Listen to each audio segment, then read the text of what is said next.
Let's talk about Gardner Minshew and the Las Vegas Raiders. Right now, this team is 1-2 on the season, and they have bigger problems than Gardner Minshew. Gardner Minshew so far has 3 passing touchdowns to 3 interceptions. And you may say, hey, what's up with the turnovers? Why does he have an interception in every single game this season? Part of the reason is because his offensive line is doing him no favors.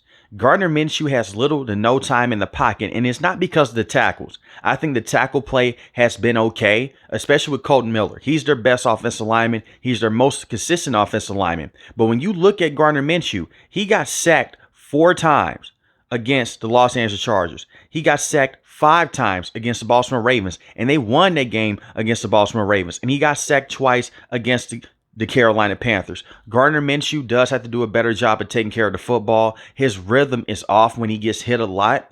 The offensive play calling also has been a bit of an issue as well with Luke Getsy. Now, I'm not saying fire anyone. We're only 3 weeks into this season. Right now, Gardner Minshew is still the best quarterback moving forward. That's why Coach AP has said, hey, we're going to stick with him. Gardner Minshew is not the reason why they're losing football games. He is not going to be the sole reason why you lose football games. He's not going to be the main reason why you lose football games either. The reason why this team is 1-2, bad offensive line play. They can't run the football with Zamir White or Alexander Madison, and Luke Getsy hasn't been a very good offensive coordinator so far, even dating back to his time with the Chicago Bears. And I do think that he can be better as an offensive play caller, but it's only so much he can do when this offensive line is horrendous on the inside. That's why he started Jackson Powers Johnson against the Carolina Panthers. Now, Cody Whitehair, he should not be a starting offensive lineman with this team at all. Because you look at him, he is constantly getting pushed into the back of Gardner Minshew over and over again. And if he's not getting pushed into his back, he's getting pushed into his lap. Cody Whitehair has to be better. But I don't have faith in Cody Whitehair. He hasn't been a good offensive lineman his entire career in the NFL. And the Raiders are put into a bit of a weird situation here. Defensively, they're not the same. Malcolm Koonce, who was their second best pass rusher last season, he's going to miss his entire season. He suffered a brutal knee injury a week ago in practice, and he was already dealing with an injury to begin with. Now you're going to have to depend even more on Max Crosby and Christian Wilkins, which is not a bad thing until you take this into account. When they went against the Los Angeles Chargers, their defense played very well in the first half. They contained the run. They did a lot of good things against Justin Herbert. In the second half, they were worn down, and they let up a lot of big plays in the run game to J.K. Dobbins. One huge run in particular that went for a touchdown. You also look at what happened against the Carolina Panthers. They got lit up. The reason why a lot of Raider fans are concerned right now is because the Carolina Panthers were looking like the worst team in the NFL, but they slid Andy Dalton in there. For one, the Carolina Panthers have a lot of good weapons, and they got outcoached by Dave Canales, and that's okay because they're early into the season. But number 2, the offense is hurting the defense, and let me explain. The Carolina Panthers took the blueprint from the Los Angeles Chargers. A bunch of quick passes, get the football at the quarterback hands quick, and lean on your offensive line to wear down the defensive line of the Las Vegas Raiders. What is the Raiders' strength defensively? It's not their secondary per se. It's their front 7. And you just continue to run the football and tire them out. They're lacking depth right now because Malcolm Koonce is out. So you only have 2 guys that can go back there and constantly get to the passer. And that's Christian Wilkins and obviously Max Crosby. Tyree Wilson right now, he looks like a bust. Let's just keep it real. Did not do much last season as a rookie. He was a project type of player coming out of Texas Tech in the first place, but you don't select those guys in the first round, in my opinion. They were hoping that he could go out there and possibly be a guy like Trayvon Walker. That's not the case. He's not even that great against the run. He'll show a couple plays here and there to where he jumps off the screen. You say, hey, there's something there with this kid. And then the next play, he's getting completely pancaked. That's why he's a rotational pass rusher. Instead of getting a guy like him in the first round, they should have selected an offensive lineman a year ago. I still think that Tyree Wilson can be a solid player, but at the same time, it doesn't look pretty right now. And he wasn't even supposed to be a starter last season. The reason why they put him in that situation was because Chandler Jones was dealing with all the mental health things that he was dealing with. And now you look at Tyree Wilson, he is still not a starter at the defensive end position, and he's not ready. Maybe in 2 to 3 years from now, he'll be ready. But the Raiders could have easily gotten a more bona fide player that could come in and help them straight out the gate. And they didn't do that. They wanted to go with the potential. And so far, when you draft guys that have massive potential, more times than not, if they don't hit their potential, they're just a waste of a pick. And I hope that's not the case with Tyree Wilson, but right now that looks like the case. He can't get off the block. He's not as strong as many thought that he was going to be against NFL offensive linemen, and he struggles with injuries as well. But when you look at the complete defense, their secondary is up and down. Coach AP had a lot of things to say after the Carolina Panthers game. He said that a lot of players are making business decisions. In my opinion, when I go back and look on film, I think he was talking about Jack Jones. Jack Jones in the first and second quarter, he played solid. In the third and fourth quarter, he just completely gave up. His motor was completely gone. He wasn't trying to tackle guys, and he did not run upfield to stop the running back at all, especially when they started to get bludgeoned by Chuba Hubbard. And he was missing out on a lot of assignments. You can't do that, especially when you're playing for the Las Vegas Raiders. I understand the Raiders have not been the best franchise for the last couple of years, but you still have to go out there and play with that grit and that tenacity. And he was not doing that in the secondary.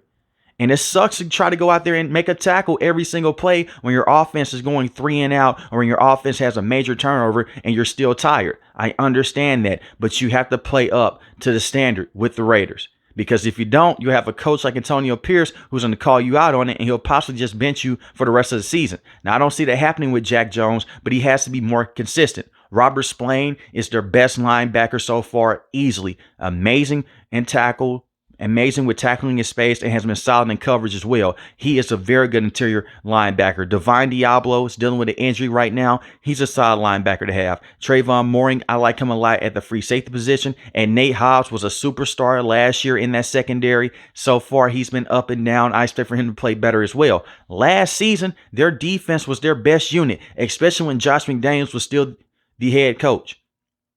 So when I look at the Raiders right now, they have to figure things out on the defensive end. But it starts off with the offense. They have to protect Gardner Minshew more, and Luke Getsy has to call better plays. Luke Getsy is calling these plays to go deep down the field to Brock Bowers and Devontae Adams. That's fine. But the problem is this. You have more weapons than Devontae Adams and Brock Bowers. Everyone understands that Devontae Adams is one of the best wide receivers in the game. And Brock Bowers so far looks like a generational tight end. So that's a good signing. But at the same time, when you look at the other players on this team, Jacoby Myers is still a very good wide receiver. Get him the football more. Trey Tucker is a very good wide receiver. He can open up the field. Get him the football more as well. Instead, in these 3 games, Luke Getsy, when they take away Devontae Adams and Brock Bowers, they don't have a scheme. And I understand the offensive line play is not good and they can't run the football particularly well. But you have to get creative here. And part of the reason why they won that game against the Baltimore Ravens, Gardner Minshew was able to escape the pocket and use his mobility. He did not do much of that against the Carolina Panthers. Get him on the run, slide the offensive line to the right, and get him going. Gardner Minshew is not one of the best quarterbacks in the NFL. But he is a quarterback that can go out there and he can be a good game manager here and there. I think that he's a good bridge quarterback. No one in the building believes that Gardner Minshew is going to go out there and be the starter for the next 4 to 5 years. It's part of the reason why he's bounced around the NFL. And Aiden O'Connell, you give him time to develop, there may be something there, but he's not ready to play right now. And if you was to tell me back in the NFL draft, if Michael Penix Jr. was there instead of Brock Bowers, they would have selected Michael Penix Jr. for sure. And the same thing with Luke Getsy. Luke Getsy was not supposed to be the offensive coordinator. If we go back 3 to 4 months ago, they wanted to sign Cliff Kingsbury, but they could not come down to the money agreement. So he ends up leaving. He goes to the Washington Commanders, and you're stuck with Luke Getsy. He's really their second option. A lot of Raider fans haven't talked about that either. And if you didn't know, that's the report. That came from ESPN and from Fox. They really wanted Cliff Kingsbury. Cliff Kingsbury is a better offensive mind than Luke Getsy. Luke Getsy's offense with the Chicago Bears was just terrible. He kept calling screens over and over again to the left and to the right, and he did not know how to manage weapons like Cole Kmet and also DJ Moore either. But when I look at the weapons that they have, they should not be in this situation, and they should be able to put up more points than they have. I understand Gardner Minshew is not the best quarterback in the league to have, but he's not a scrub. This run game does bother me. The reason why they had success in the back half of last season with Antonio Pierce and with the new offensive coordinator when Josh McDaniels was fired, because they could run the football. Look at what Zamir White was able to do against the Kansas City Chiefs. Zamir White on the season has 32 carries for 102 rushing yards, and that's 3.2 yards a carry. Alexander Madison, who is not a starting running back from week to week, has 2 rushing touchdowns, but he's averaging 2.3 yards a carry. You're not helping out anyone. So when you look at Gardner Minshew, he has to go out there and he has to throw the football over 30 times in a game. He threw the football for 38 times against the Baltimore Ravens. He was 30 of 38, 276 passing yards, 1 passing touchdown, 1 interception. He played solid. Against the Los Angeles Chargers, he didn't play bad. He was 25 of 33, 257 passing yards, 1 passing touchdown, 1 interception. He's not their biggest problem. It's offensive line play and it's coaching. That's it. If they could go out there and they can block better for Gardner Minshew, these guys are getting open. Brock Bowers right now is one of the best receiving tight ends in the NFL. We know what Devontae Adams can do. Jacoby Myers is a very good number 2 wide receiver. Then you have Trey Tucker as well. Many don't know about him, but he has elite speed. You can do a lot of end around plays with him as well. Get him the football behind the line of scrimmage. Put him in the backfield. Get creative with Trey Tucker and his speed. You have too many weapons to be in the situation that you're in right now. They can barely go out there and score over 20 points most weeks, and that should not be the case. But let me know in the comment section below, how do you guys feel about the Las Vegas Raiders? And for the ones that want to see Aiden O'Connell come in the next few weeks, I just don't see it happening. Gardner Minshew is not playing bad.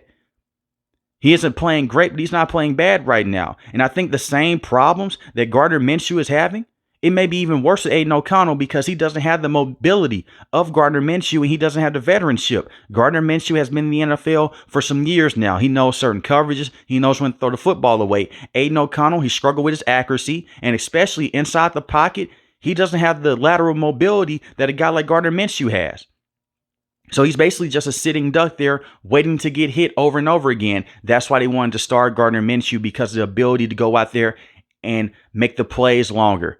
The escapability, the ability to go out there and create havoc for the defense and make hell on them. Look at what he did against the Baltimore Ravens. He scrambles to the right, a very good pass, middle of the field to Brock Bowers, and he puts him into a touchdown situation. Aiden O'Connell right now is not capable of making those plays. So if you're new to the channel, hit the subscribe button. If you like the video, hit the like button. Most importantly, I want each and every last one of you guys stay safe, stay positive. Thanks for watching the video, guys. God bless. Peace.